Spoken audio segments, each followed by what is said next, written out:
পরকীয়ার সম্পর্কে জড়িয়ে বহু পুরুষের সাথে শয্যাসঙ্গী হয়েছেন তিনি। পুরুষরাও স্ত্রী সন্তান দূরে ঠেলে হয়েছেন তার প্রিয়জন। এমনকি তার কুনজর থেকে রক্ষা পায়নি পুলিশের কনস্টেবল থেকে শুরু করে আওয়ামী লীগের মন্ত্রীরাও। ছলে বলে কৌশলে সবাইকেই কাছে টানতেন তিনি। এডিসি হারুনের সাথেও ছিল তার পরকীয়া সম্পর্ক। বলছি ঢাকা মহানগর পুলিশের সাবেক অতিরিক্ত উপকমিশনার সঞ্জিদা আফরিনের কথা।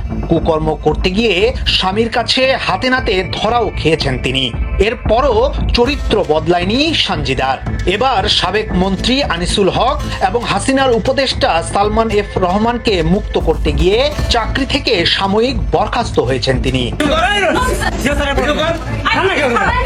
পুলিশের এই নারী কর্মকর্তা আলোচনায় আসেন 2023 সালের সেপ্টেম্বর মাসে। সে সময় বারডেম হাসপাতালে চিকিৎসা নিতে গিয়ে সেখানেই একটি কক্ষে প্রেমিক এডিসি হারুনের সাথে গোপন লীলায় লিপ্ত হন সঞ্জিদা।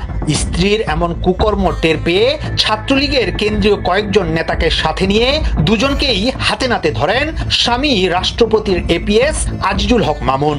বিষয়টি পরবর্তীতে রেষারেষি পর্যায়ে চলে যায়। এমনকি ঘটনার পরে দুই ছাত্রলীগ নেতাকে থানায় তুলে এনে মধ্যযুগীয় কায়দায় নির্যাতনও করা হয়। ওই ঘটনায় বর্তমানে এডিসি হারুন সাময়িক বরখাস্ত হয়ে রংপুর রেঞ্জে সংযুক্ত আছেন। আর চলতি বছরের 25 অক্টোবর সঞ্জিদাকে ডিএমপি থেকে বদলি করে রংপুর পুলিশ ট্রেনিং সেন্টারে পদায়ন করা হয়। তবে দুই প্রেমিক প্রেমিকাকে একসঙ্গে রংপুরে বদলির ঘটনায় ফের আলোচনার জন্ম দেয়। উপায় না পেয়ে সঞ্জিদাকে এপিবিএনে বদলি করে আনে আওয়ামী লীগ সরকার। নতুন করে ফের আলোচনায় এসেছেন সঞ্জিদা।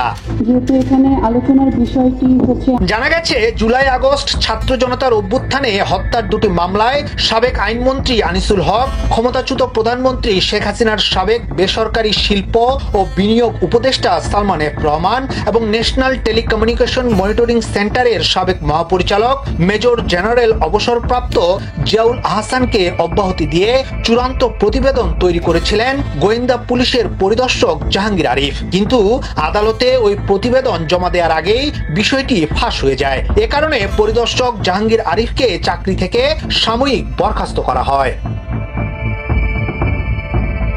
ডিবি সূত্র বলছে ঊর্ধ্বতন কর্মকর্তাদের জিজ্ঞাসাবাদে জাহাঙ্গীর আরিফ দাবি করেন তিনি অতিরিক্ত উপকমিশনার সঞ্জিদা আফরিনের নির্দেশে কাজটি করেছেন। তবে এই অভিযোগ অস্বীকার করে গণমাধ্যমকে সঞ্জিদা বলেছেন এ ধরনের কোনো নির্দেশনা তার পক্ষ থেকে দেয়া হয়নি।